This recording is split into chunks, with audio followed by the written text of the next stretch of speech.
안녕하십니까? 삶의 깊이를 더하는 지혜와 통찰의 시간입니다.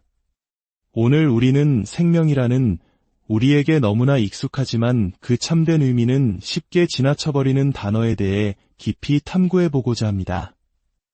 이 메시지가 여러분의 마음에 깊은 울림을 주기를 바라며 구독과 좋아요를 통해 이 은혜의 말씀을 더 많은 분들과 나누는 일에 함께해 주시면 감사하겠습니다.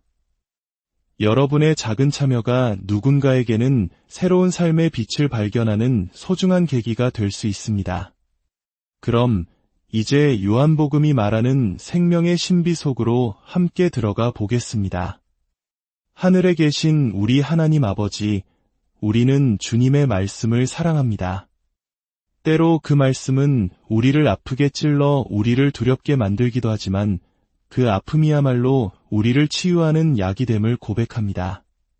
주님의 말씀은 우리의 영혼을 움직이고 마음을 뒤흔들며 우리를 강하게 하고 믿음의 반석 위에 굳건히 세웁니다. 우리의 발 아래 이 반석이 없다면 우리는 어디로 가야 할까요? 주님의 율법은 완전하여 영혼을 소생시키며 주님의 증거는 확실하여 우리를 지혜롭게 합니다. 주님의 교훈은 정직하여 마음을 기쁘게 하고 주님의 계명은 순결하여 우리의 영적인 눈을 밝게 합니다. 이 꿀보다 달고 금보다 귀하며 망치처럼 강하고 향유처럼 부드러운 말씀을 어찌 사랑하지 않을 수 있겠습니까? 오늘 이 자리에 임하셔서 제가 주님의 말씀을 신실하게 전하게 하시고 듣는 모든 이들이 이 말씀을 통해 강건해지고 겸손해지며 구원을 얻고 세상으로 보냄받는 역사가 일어나게 하옵소서. 우리 주 예수 그리스도의 이름으로 기도합니다. 아멘. 오늘 우리가 함께 나눌 말씀은 요한복음 1장 4절입니다. 그 안에 생명이 있었으니 이 생명은 사람들의 빛이라. 하지만 이 구절의 깊이를 이해하기 위해 우리는 먼저 그 앞선 구절들을 잠시 살펴볼 필요가 있습니다. 요한복음은 이렇게 시작합니다. 태초에 말씀이 계시니라. 이 말씀이 하나님과 함께 계셨으니 이 말씀은 곧 하나님이시니라. 그가 태초에 하나님과 함께 계셨고 만물이 그로 말미암아 지은 바 되었으니 지은 것이 하나도 그가 없이는 된 것이 없느니라. 여기서 말씀은 바로 예수 그리스도를 가리킵니다. 그리고 4절에서 사도 요한은 선포합니다. 그 안에 즉 말씀이신 예수 그리스도 안에 생명이 있었다라고 말입니다. 이는 태초에 하나님 외에 그 어떤 것도 존재하지 않았던 그 시작의 순간에 이미 생명이 존재했음을 의미합니다. 이 짧은 문장은 우리의 세계관을 뒤흔드는 두 가지 거대한 진실을 담고 있습니다. 첫째, 이 세상의 궁극적인 실제는 살아있다는 것입니다. 모든 것의 근원, 절대적인 실체는 바로 살아있는 인격체이신 하나님이라는 뜻입니다. 이 사실이 주는 경이로움을 잠시 느껴보시겠습니까? 만약 여러분의 자녀가 4-5살쯤 되어 이렇게 묻는다고 상상해 보십시오. 아빠, 하나님은 어디서 왔어요? 여러분은 아마 이렇게 대답할 것입니다. 얘야, 하나님은 어디서 오신 분이 아니란다. 언제나 늘 그 자리에 계셨어. 시작이라는 게 없으신 분이야. 다른 모든 것이 존재하기 전부터 계셨고 그 모든 것을 만드셨지. 하나님 이전에는 아무것도 없었단다. 아이가 다시 묻습니다. 그럼 하나님은 어떻게 지금의 모습이 되셨어요? 여러분은 대답할 것입니다. 하나님은 어떤 과정을 거쳐 지금의 모습이 되신 게 아니야. 그분은 원래 그런 분이셨어. 영원 전부터 지금까지 단 한순간도 변함없이 지금의 모습 그대로 존재하셨지. 그 어떤 힘이나 존재도 하나님을 그렇게 만들지 않았어. 그저 영원토록 스스로 존재하시는 분, 그것이 바로 하나님이란다. 그리고 그 영원 전부터 변함없이 존재해 오신 하나님의 본질 중 하나가 바로 생명입니다. 하나님은 살아계십니다. 살아있는 인격체이십니다. 우리가 상상할 수 있는 가장 먼 과거, 그 영원의 시작점에도 시작 없이 존재하시는 살아있는 인격체가 계셨다는 사실은 우리를 숙연하게 만듭니다. 이 우주의 근본, 절대적 실체는 차가운 물질이나 텅 빈 공간이 아니라 살아 숨쉬는 인격적인 생명 그 자체입니다. 둘째, 이 진실은 또 다른 중요한 사실로 이어집니다. 바로 물질이 생명을 탄생시킨 것이 아니라 생명이 물질을 창조했다는 것입니다. 한때는 오직 생명, 즉 하나님만이 존재하셨고 그 어떤 물질도 없었습니다. 그리고 그 인격적인 생명이 물질을 창조하셨고 비로소 이 세상에는 생명과 물질이 함께 존재하게 되었습니다. 바로 이 지점에서 기독교적 세계관과 무신론적 세계관은 극명하게 갈라집니다. 무신론적 세계관에서는 모든 것이 생명이 없는 물질과 에너지에서 시작되었다고 봅니다. 그들은 마치 우리가 하나님을 믿듯 태초에 물질과 에너지가 그냥 있었다고 믿습니다. 아무런 증거도 없이 그저 믿음으로 받아들이는 것입니다. 그들은 비인격적인 물질과 에너지가 궁극적 실체라고 말합니다. 그리고 수십억 년 동안 창조주도, 지성도, 설계도, 목적도, 계획도 없이 이 생명 없고 무작위적인 물질과 에너지로부터 복잡한 생물학적 구조는 물론 나와 당신이라는 인격적인 존재가 기적처럼 생겨났다고 설명합니다. 그러나 기독교는 정반대의 이야기를 들려줍니다. 태초에 생명이 있었습니다. 살아있는 인격이 먼저 있었습니다. 그리고 그 생명이 물질과 에너지를 창조했습니다. 태초에 말씀이 계셨고 그 안에 생명이 있었습니다. 다른 모든 것이 있기 전에 생명이 먼저 있었습니다. 그렇기에 우리가 이 땅에서 살아있는 한 사람을 마주할 때마다 우리는 그저 평범한 인간을 보는 것이 아닙니다. 우리는 절대적이고 영원하며 궁극적인 실제, 즉 말씀이신 하나님의 형상을 보고 있는 것입니다. 이 세상에 평범한 인간이란 존재하지 않습니다. 모든 인간은 그가 아무리 타락했다 할지라도 하나님의 형상을 지닌 놀랍고 경이로운 존재입니다. 무한한 궁극적 실제의 메아리이며 그분의 영광을 비추는 거울과도 같습니다. 하지만 오늘 우리가 나누고자 하는 핵심은 여기에 머무르지 않습니다. 지금까지의 이야기는 요한이 전하려는 메시지의 서론에 불과합니다. 요한이 한 장 4절에서 말하는 생명은 단순히 철학적인 개념이나 생물학적인 생명력을 넘어섭니다.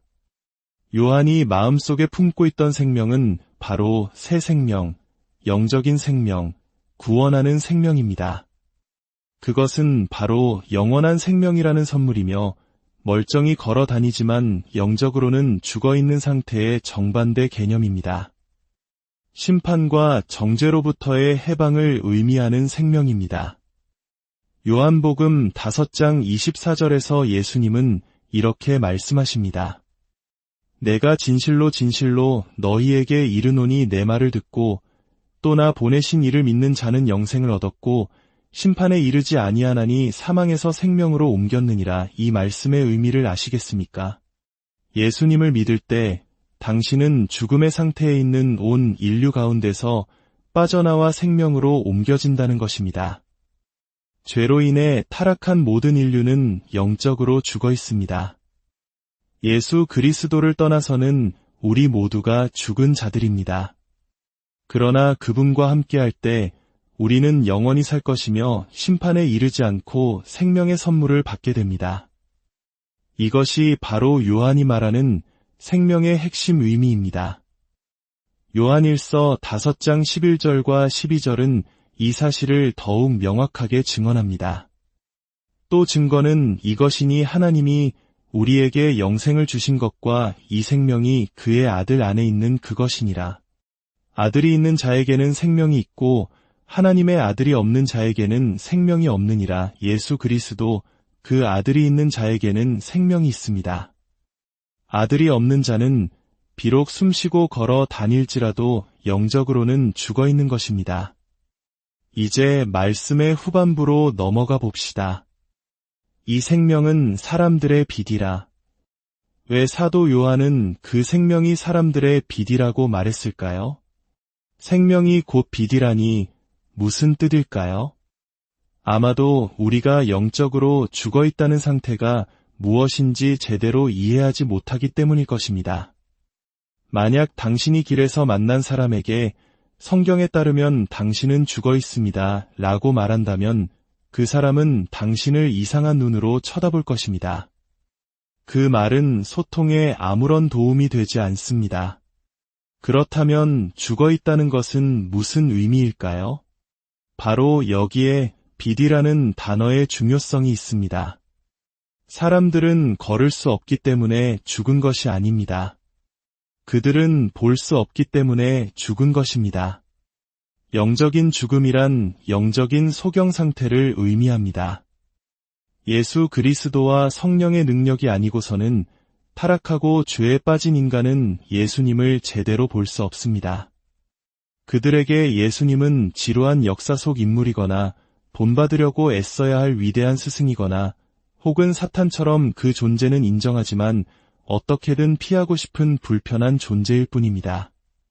그들은 예수님을 무한히 귀한 분으로 보지 못합니다. 이 세상 가장 아름다운 분으로 보지 못합니다. 인생 최고의 보물로 여기지 못합니다. 무언가 기적이 일어나기 전까지 우리는 모두 영적인 소경입니다. 이것이 바로 죽어 있다는 말의 의미입니다. 그것은 당신이 예수님을 어떻게 보고 어떻게 인식하는가와 관련이 있습니다. 그래서 4절은 말합니다. 그 안에 생명이 있었으니 그 생명은 사람들의 빛이라. 다시 말해 그 생명이 당신 안에 들어올 때 당신은 비로소 잠에서 깨어나 진짜 현실을 보게 됩니다. 당신 안에 빛이 켜지는 것입니다. 생명이 빛을 가능하게 합니다. 요한복음 8장 12절에서 예수님은 직접 말씀하십니다. 나는 세상의 빛이니 나를 따르는 자는 어둠에 다니지 아니하고 생명의 빛을 얻으리라. 생명의 빛. 이 구절을 한 장 4절 위에 겹쳐 보십시오. 그분 안에 생명이 있었고 그 생명이 빛이 되었습니다. 그러므로 그 빛은 생명으로부터 나온 빛, 즉 생명의 빛입니다. 저는 죽어 있습니다. 그래서 볼 수 없습니다. 보기 위해서는 먼저 살아야 합니다. 제게는 기적이 필요합니다. 자, 이제 5절을 보겠습니다. 빛이 어둠에 비치되 어둠이 깨닫지 못하더라. 그리스도라는 빛이 어두운 세상에 비추고 있습니다. 그리고 어둠, 즉 영적으로 눈먼 수십억의 영혼들은 그 빛을 깨닫지 못합니다.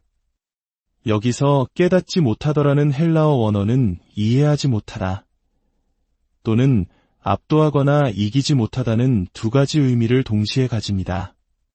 마치 우리가 파악하다라는 말을 쓸 때 어떤 개념을 머리로 이해한다는 뜻과 무언가를 손으로 붙잡는다는 두 가지 의미를 갖는 것과 같습니다. 사도 요한은 아마 이 두 가지 의미를 모두 의도했을 것입니다. 어둠은 빛을 이해할 만큼 똑똑하지도 받아들일 만큼 살아있지도 않습니다. 동시에 어둠은 결코 빛을 이길 수 없습니다. 두 가지 모두 절대적인 진리입니다. 그러나 문맥을 살펴보면 여기서 주된 의미는 이해하지 못했다에 가깝습니다. 이어지는 10절과 11절이 그 이유를 설명해 줍니다. 그가 세상에 계셨으며 세상은 그로 말미암아 지은 바 되었으되 세상이 그를 알지 못하였고 자기 땅에 오매 자기 백성이 영접하지 아니하였으나 세상이 그를 알지 못했다. 즉 이해하지 못했단 것입니다. 그들은 죽어 있었고 눈이 멀어 있었기 때문입니다. 그렇다면 마지막 질문이 남습니다. 우리는 죽었고 눈이 멀었습니다. 그래서 우리 스스로는 예수님을 영접할 수도 믿을 수도 없습니다. 어둠이 빛을 이기지 못하도록 하나님께서는 이 절망적인 상황 속에서 어떤 일을 하시는 걸까요? 그 해답이 바로 12절과 13절에 있습니다. 영접하는 자 곧 그 이름을 믿는 자들에게는 하나님의 자녀가 되는 권세를 주셨으니 이는 혈통으로나 육정으로나 사람의 뜻으로 나지 아니하고 오직 하나님께로부터 난 자들이니라. 그렇습니다. 예수님께서 자기 땅에 오셨을 때 대부분은 그분을 영접하지 않았습니다. 그들은 죽어 있었고 눈이 멀었기 때문입니다. 하지만 어떤 이들은 그분을 영접했습니다. 죽어있던 사람들이 어떻게 그분을 영접할 수 있었을까요? 그것은 놀라운 미스터리입니다. 죽은 사람은 예수님을 영접하지 않습니다. 비웃거나 무시할 뿐입니다. 13절이 그 이유를 설명합니다. 그들은 하나님께로부터 났기 때문입니다. 혈통이나 인간의 의지가 아닌 전적인 하나님의 능력으로 그들은 다시 태어난 것입니다. 이것이 바로 거듭남의 신비입니다.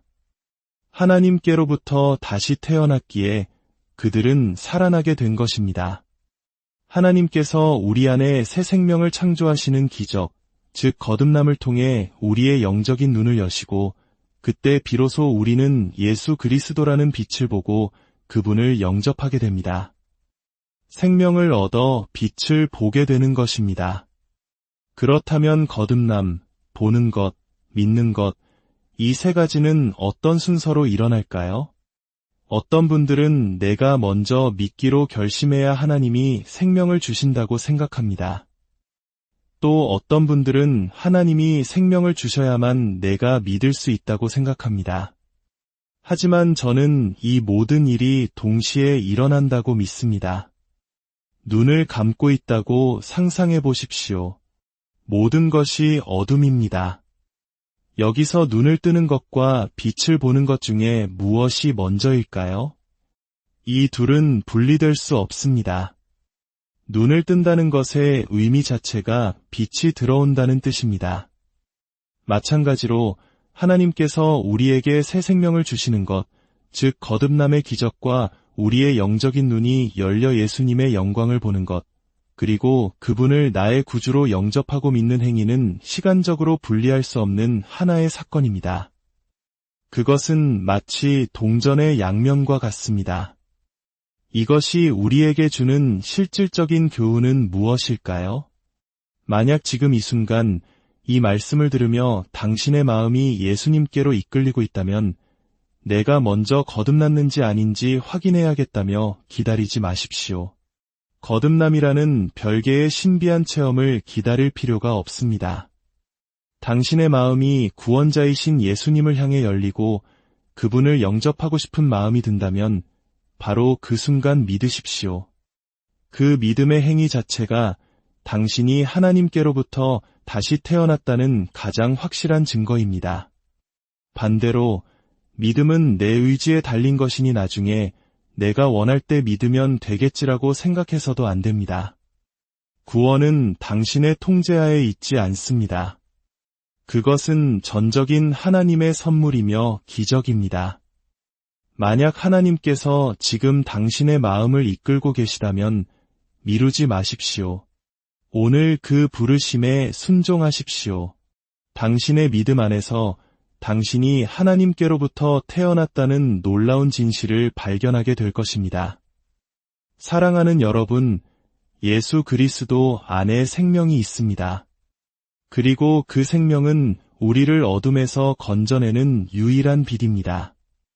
오늘 이 생명의 빛이 여러분의 마음을 비추어 영원한 생명을 누리는 하나님의 자녀가 되는 은혜가 있기를 간절히 기도합니다. 주 예수 그리스도의 은혜와 하나님의 사랑이 여러분 모두와 함께